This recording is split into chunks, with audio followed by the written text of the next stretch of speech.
Commander Vexia Corvain stood before the polished viewport of Diplomatic Station Meridian, her reflection staring back with eyes that betrayed none of the turmoil churning within. Her species, the Xanathi, prided themselves on emotional control, necessity when your entire civilization viewed humans as unpredictable predators, barely contained by their own social structures. "Commander," her aide's voice crackled through the comm. "The human delegation's transport has docked. They'll be here within minutes." Vexia's hands, elegant, long-fingered, with the characteristic silver undertone of her people, smoothed over her ceremonial uniform. The deep blue fabric bore the insignia of her rank, each symbol earned through decades of unwavering service. She had negotiated with 17 different species, mediated conflicts that could have destroyed star systems, and never once allowed personal feelings to compromise her duty. So why did her pulse quicken at the thought of meeting these humans? The briefings painted them as dangerous, a species that had clawed their way from primitive warfare to interstellar travel in mere centuries. Their emotional volatility was legendary, their capacity for both creation and destruction unmatched. Every tactical analysis suggested they were one misunderstanding away from violence. "Stay calm," she whispered to herself, the words barely disturbing the air. The chamber doors slid open with a soft hiss, and Vexia turned, her training automatically cataloging potential threats. But what entered wasn't the savage she'd expected. "Captain." James Morrison moved with measured steps, his uniform crisp and professional. He was tall by human standards, with dark hair touched by premature silver at the temples, and eyes the color of Earth's legendary storms. But it was his expression that caught her off guard. Respectful, genuinely curious, and utterly without aggression. "Commander Corvain," he said, his voice carrying a warmth that seemed to resonate in her chest. "Thank you for agreeing to these discussions. I'm Captain Morrison, representing the Terran Coalition." He extended his hand, a human gesture she'd studied but never experienced. As her slender fingers made contact with his, she felt the warmth of his skin, the surprising gentleness of his grip. The contact lasted perhaps 3 seconds, but something fundamental shifted in that moment. "Captain," she managed, proud that her voice remained steady. "Please be seated."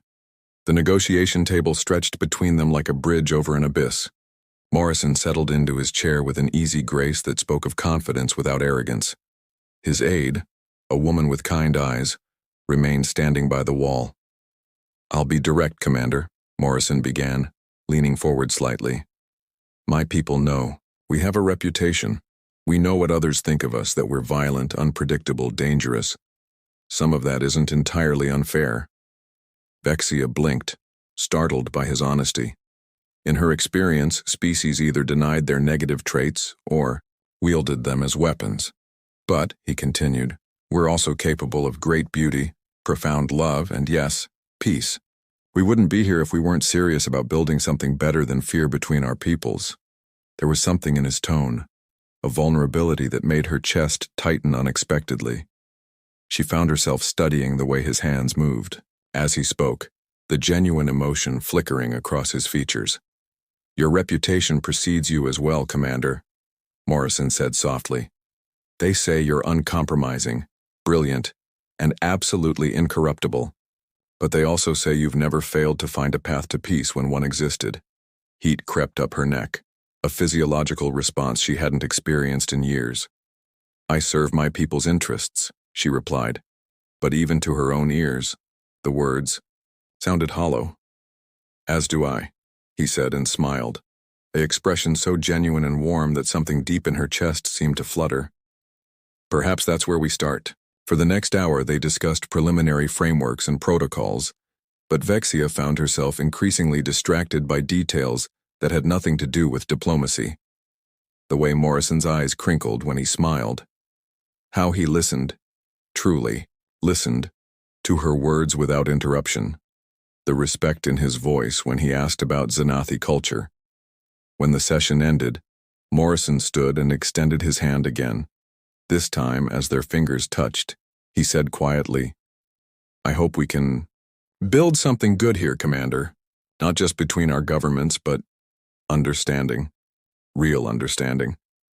As the human delegation departed, Vexia remained seated, staring at her hand where his had touched it. The warmth lingered, and with it, a terrifying realization. The threat wasn't from human weapons or volatility. It was from the possibility that everything she'd been taught about them, about herself, might be wrong. 3 days had passed since the initial meeting, and Vexia found herself replaying every moment with disturbing frequency.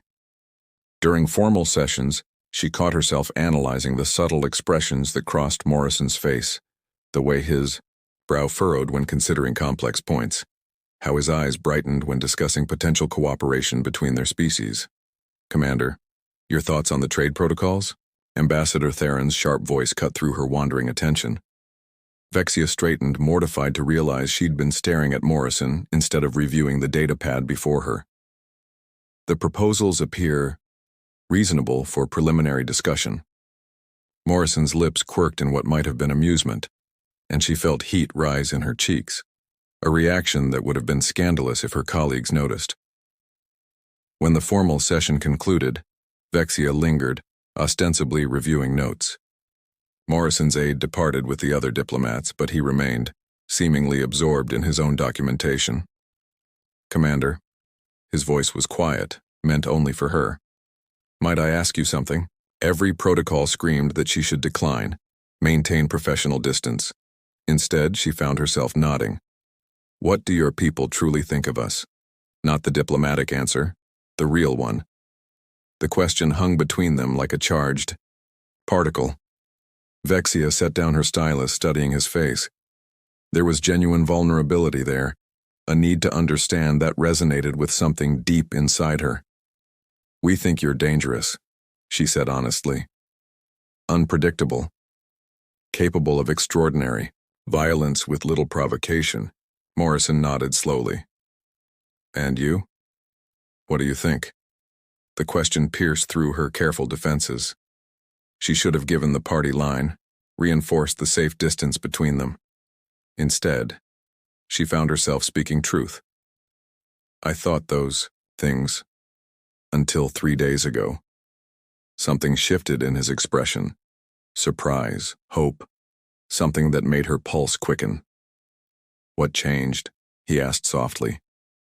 "You didn't match the briefings," she admitted. "You're not what I expected." Morrison leaned forward slightly, and she caught his scent, something clean and warm that was distinctly human, distinctly him. "What did you expect?" Aggression, barely contained hostility. A warrior looking for an excuse to fight. She paused, her training warring with an inexplicable need to be honest with this human. "Instead, you listen. You ask about our culture not to find weaknesses, but because you genuinely want to understand.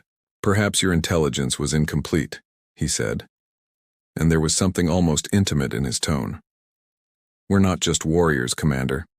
We're also poets, dreamers, lovers. We create art that moves us to tears and music that lifts our souls." Way he said lovers sent an unexpected shiver through her. Vexia had never given much thought to human reproduction or pair bonding behaviors, but suddenly she found herself wondering what it might be like to be the focus of such human passion. "Tell me about your world," Morrison continued. "Not the political structure or economic systems. What is it like to stand in your sunrise?" The request was so unexpected, so personal, that she almost refused. But something in his eyes, genuine curiosity mixed with what might have been longing, made her speak. "The twin suns rise in sequence," she began, her voice softer than she intended. "First Cathara, painting everything in shades of silver and blue. Then Sorvain follows, adding warmth and gold. For exactly 7 minutes, everything on Zenath is touched by both lights. The mountains sing, actually sing, as the wind moves through crystal formations in the peaks."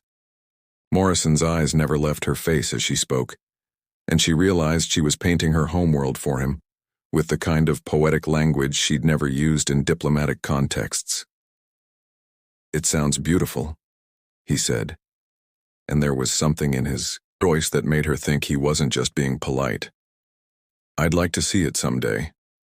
The thought of Morrison on Xenath, seeing her world through his storm-colored eyes, created a flutter of anticipation she had no business feeling. "What about Earth?" she asked, desperate to redirect the conversation away from her own growing vulnerability. "Earth is chaos and beauty intertwined," he said, leaning back but never breaking eye contact. "We have storms that can level cities and sunsets that inspire generations of artists. Oceans deep enough to hide mysteries we'll never solve, and mountains that have watched civilizations rise and fall." His passion for his homeworld was evident in every word, and Vexia found herself leaning forward, drawn to the warmth in his voice. "You miss it," she observed. "Every day," he admitted. "But sometimes being away from home helps you understand what you're really fighting for, what's worth preserving." There was weight to his words, layers of meaning that made her chest tighten. When their eyes met across the small space between them, she felt something she'd never experienced. A pull toward another being that had nothing to do with duty or politics or species loyalty. "Commander," Morrison said quietly, "may I ask you something else?" She nodded, not trusting her voice. "Do you think it's possible? Real peace between our peoples?" The question should have been easy. A straightforward diplomatic response about negotiations and mutual benefit. Instead, she found herself thinking about the way he'd described Earth, the genuine respect he'd shown for her culture, the warmth in his eyes when he looked at her. "I'm beginning to think," she said carefully, "that many things I thought impossible might simply be unexplored." Morrison's smile was slow, genuine, and absolutely devastating to her composure. When he finally left the chamber, Vexia remained, alone, her hand pressed to her chest where something new and terrifying had taken root. She was in trouble. Deep, dangerous trouble. That night, Vexia's dreams were filled with storm-colored eyes and gentle hands. She woke gasping, her body responding to phantom touches that felt more real than anything in her waking hours. The dreams had been so vivid, Morrison's voice whispering her name, his fingers tracing the silver undertones of her skin, his lips claiming hers with a passion that left her aching. She pressed her palms against her heated cheeks, mortified by her body's betrayal. Xenathi were taught emotional control from childhood, yet here she was, fantasizing about a human like some adolescent experiencing first attraction. The morning's negotiation session proved even more challenging. Morrison entered wearing a different uniform, this one accentuating the breadth of his shoulders and the lean strength of his frame. When he smiled at her in greeting, she felt her breath catch. "Good morning, Commander. I trust you slept well?" The innocent question sent heat flooding through her as fragments of her dreams flashed through her mind. "Adequately," she managed, grateful for the formal setting that forced her to maintain composure. But as the hours wore on, the discussions grew more heated between the various delegates. Trade disputes and territorial concerns created mounting tension in the room. Ambassador Theron's voice grew sharp while the human negotiator beside Morrison matched his aggressive tone.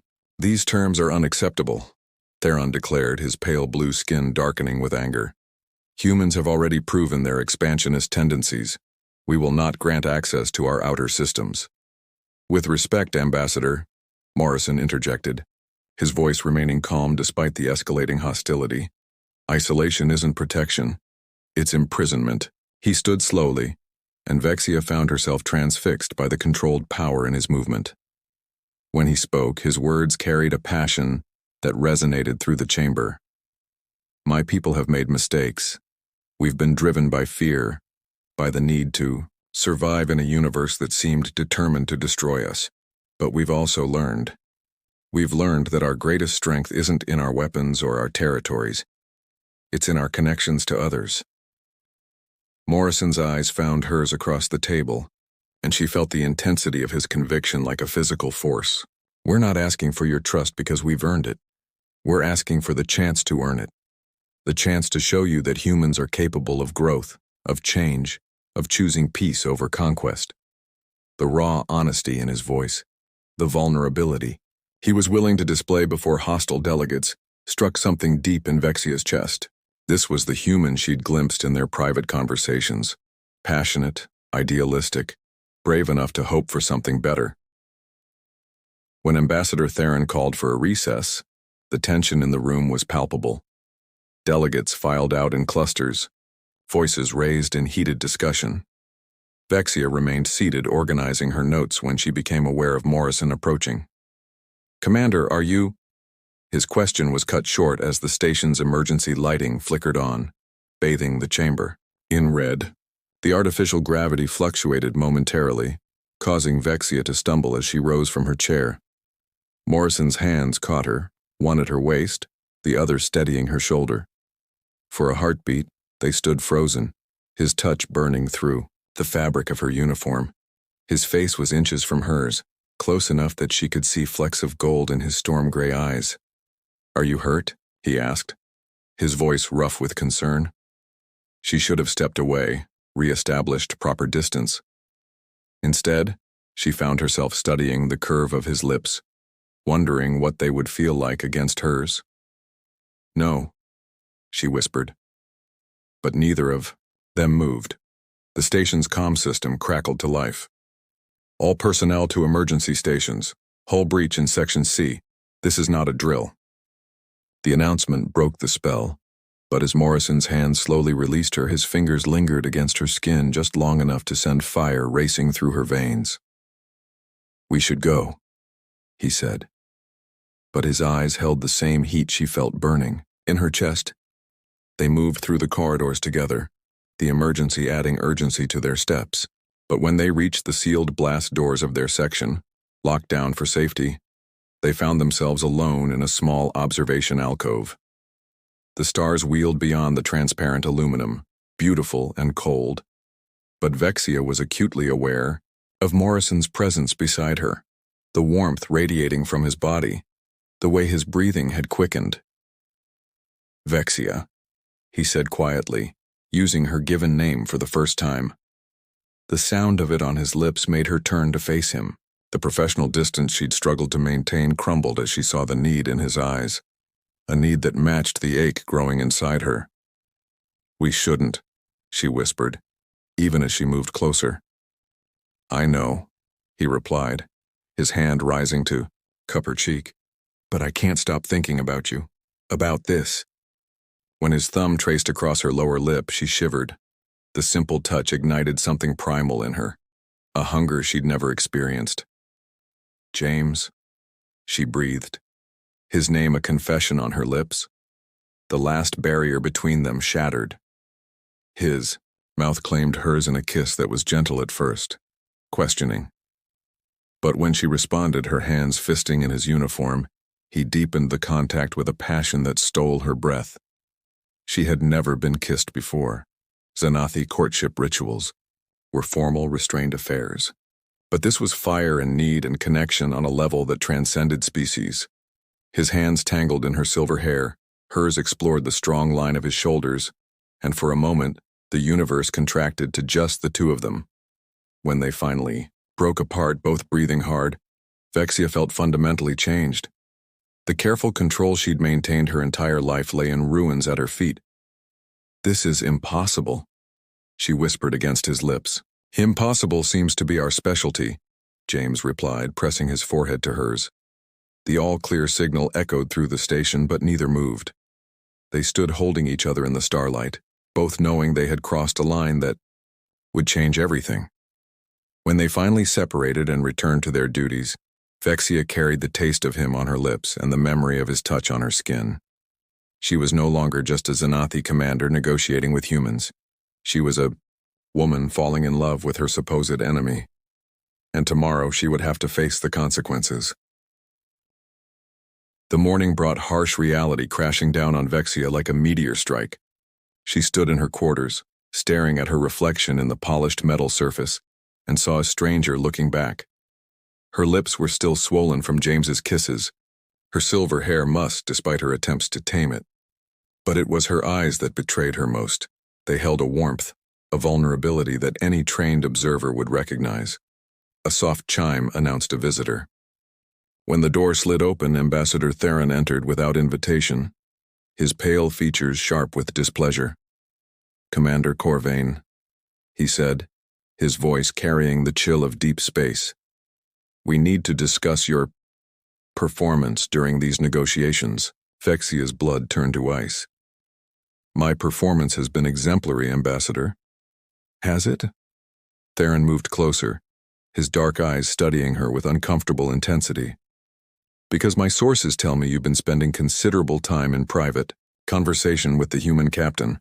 Your focus during sessions has been questionable." Heat flooded her cheeks, but she kept her voice steady.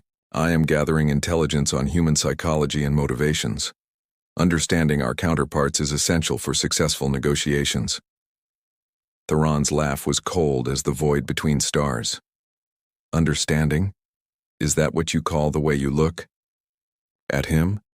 The way you responded to his theatrical speech yesterday?" The accusation hung between them like a blade. Vexia felt her carefully constructed world beginning to crumble. "I have done nothing to compromise these negotiations," she said. But even to her own ears, the words sounded hollow. "Haven't you?" Theron stepped closer, invading her personal space. "Your emotional control has always been your greatest asset, Commander. But emotion compromises judgment. It makes one vulnerable to manipulation." The implication struck her like a physical blow. "You think he's using me?" "I think humans are exactly as dangerous as we believed. Perhaps more so. They don't just conquer with weapons, Vexia. They conquer with charm, with false intimacy, with the illusion of connection." Each word was carefully chosen to wound, and Vexia felt them finding their mark. Doubt crept through her chest like poison. "Report to medical for a full psychological evaluation," Theron continued. "If you're found to be compromised, you'll be removed from these negotiations immediately." When he left, Vexia sank onto her narrow bunk, her hands shaking. Was she being manipulated? Was everything she felt for James just elaborate human deception? The questions tormented her through the morning, making it impossible to concentrate during the diplomatic session. She avoided eye contact with James, giving only clipped, professional responses to his attempts at conversation. She saw confusion flicker across his features, followed by something that looked like hurt. When the session ended, she fled to her quarters, but solitude brought no peace.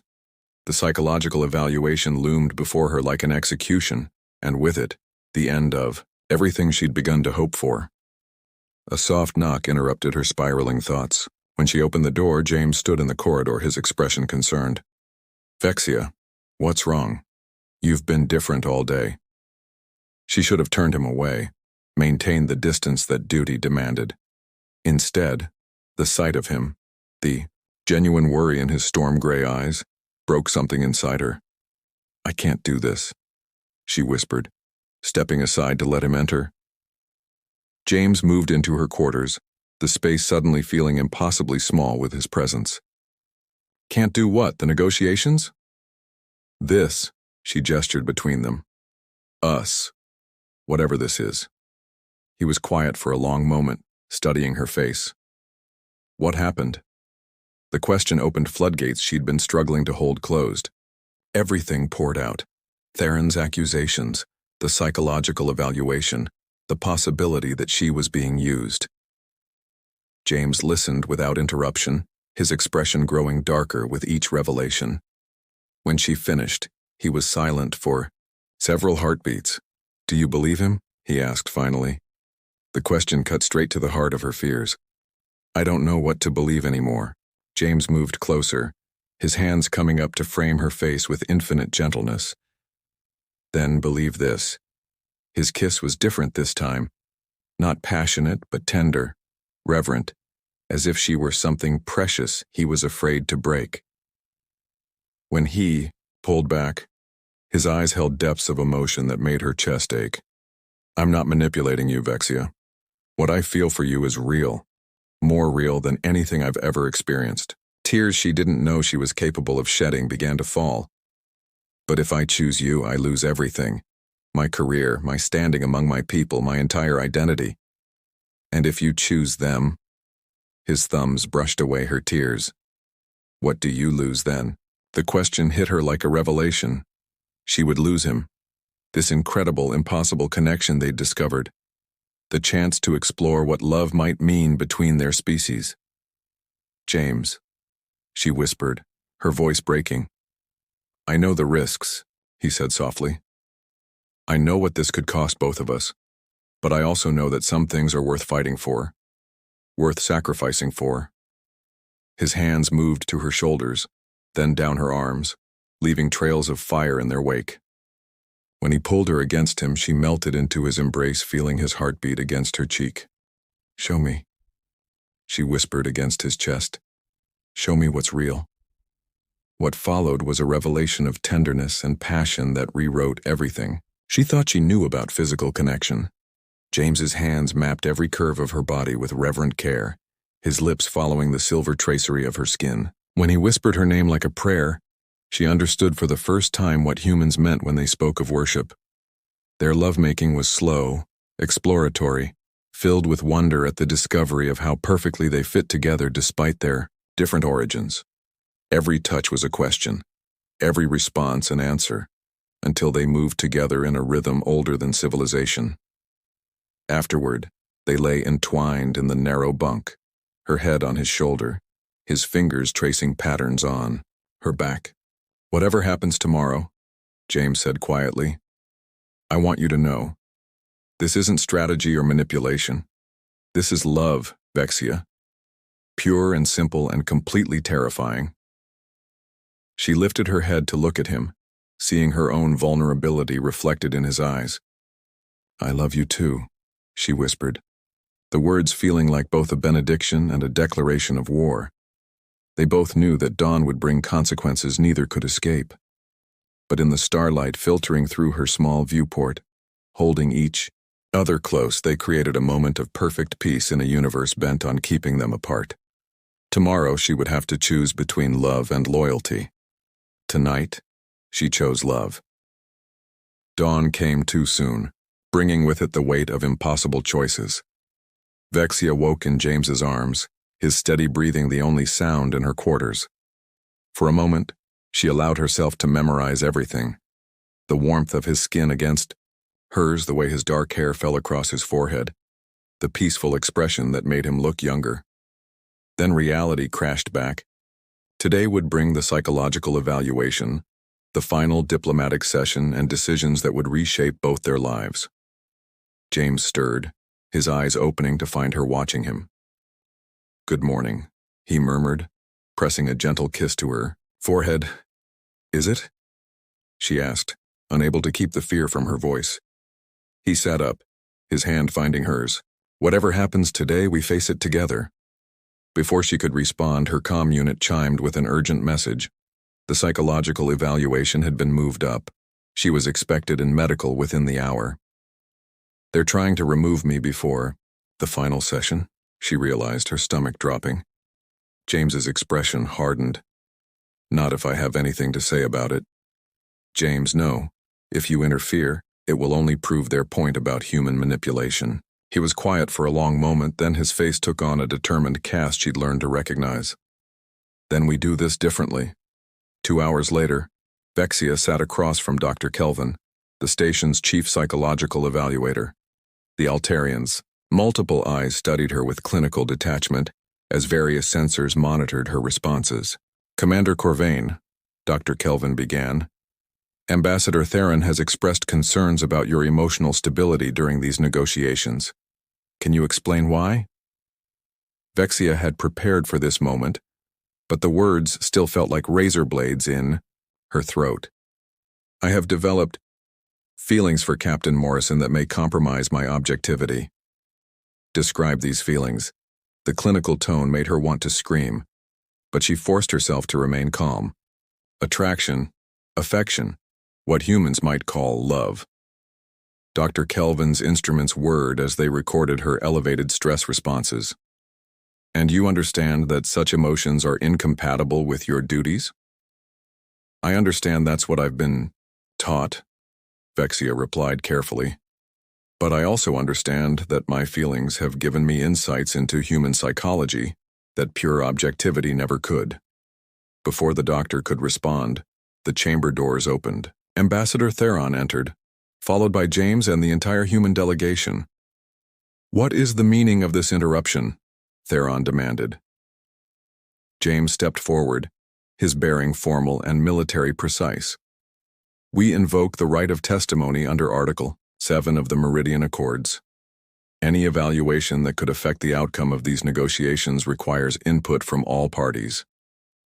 Vexia's heart lurched. The right of testimony was rarely used, and invoking it would put James's own career at risk. But it would also force her evaluation to become part of the official record. "This is highly irregular," Dr. Kelvin protested. "But legal," James replied firmly. "We have prepared a statement." Theron's face darkened, but he couldn't object without appearing to violate diplomatic protocol. "Proceed." James moved to stand beside Vexia's chair, his presence a source of strength she desperately needed. When he began to speak, his voice carried the same passion she'd heard during the negotiations. "Honored delegates, I stand before you not as a military officer or diplomat, but as a man who has discovered something worth more than rank or position. Commander Corvain has not been compromised by emotion. She has been enhanced by it." He looked down at her, his eyes warm with affection and respect. "Her feelings have allowed her to see past the fear and prejudice that has kept our species apart. She has shown me that peace is not just possible, it's inevitable when we choose to see each other as individuals, rather than threats." Vexia felt tears gathering as James continued. "I love her, not because she's exotic or different, but because she's brilliant, compassionate, and brave enough to risk everything for the possibility of something better." The room fell silent. Ambassador Theron's expression was thunderous, while the human delegates watched with careful neutrality. "Captain Morrison," Dr. Kelvin said finally, "are you prepared to face the consequences of this declaration?" "I am," James replied without hesitation. "I'm resigning my commission, effective immediately. I won't allow my feelings to compromise Earth's interests, just as I won't allow them to be used against Commander Corvain." Vexia's breath caught. She tried to speak, but James placed a gentle hand on her shoulder. "But before I go," he continued, "I want to say something to all of you. The greatest threat to peace isn't emotion, it's the fear of emotion. It's the belief that caring makes us weak, that love makes us vulnerable." His voice grew stronger, more confident. "But I've learned something these past days. Love doesn't make us weak. It makes us willing to be strong for someone else. And that's exactly what our species need if we're going to build a future together." The chamber erupted in murmurs and heated whispers. Through it all, Vexia sat frozen, staring at the man who had just sacrificed everything for her. "Commander Corvain," Dr. Kelvin's voice cut through the noise. "In light of Captain Morrison's testimony, I am prepared to clear you for continued service. However, you must understand that your relationship with the human captain creates an unprecedented situation." Vexia stood slowly, her decision crystallizing with each word. "Then I make it precedented." She moved to stand beside James, their hands finding each other naturally. "I resign my commission as well. Not because I've been compromised, but because I choose love over fear. I choose the possibility of peace over the certainty of prejudice." The room exploded in protests and accusations, but Vexia heard none of it.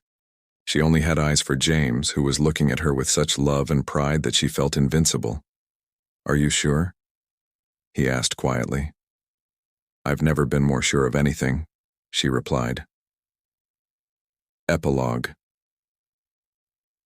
6 months later, Vexia stood in the observation deck of the civilian transport New Horizon, watching the swirling blues and greens of Earth grow larger in the viewport. James stood beside her, his arm around her waist, both of them wearing the simple clothes of private citizens rather than military uniforms. The negotiations had continued without them, and remarkably, they had succeeded. Perhaps because two people had been willing to prove that love could exist between their species, the path to peace had become clearer. "Nervous?" James asked, pressing a kiss to her temple. "Terrified," she admitted, "but also excited." They were bound for Earth, where they would work with the newly formed Human Xanathi Cultural Exchange. Their love story had become a symbol of what was possible when fear gave way to understanding. "Ready to see those sunsets you told me about?" she asked. James smiled, the expression that had first captured her heart. "Ready to show you everything I love about my world, and maybe find some new things to love along the way." As Earth filled their vision, Vexia reflected on the price of peace. She had lost her career, her standing among her people, the life she had planned. But she had gained something infinitely more valuable: a love that transcended species, a partnership that would help build bridges between worlds, and the knowledge that sometimes the greatest courage was found not in standing firm, but in choosing to fall. In the end, peace hadn't come through treaties or negotiations. It had come through two hearts brave enough to choose love over fear, and in doing so, had shown the universe that some things were worth any price. The end.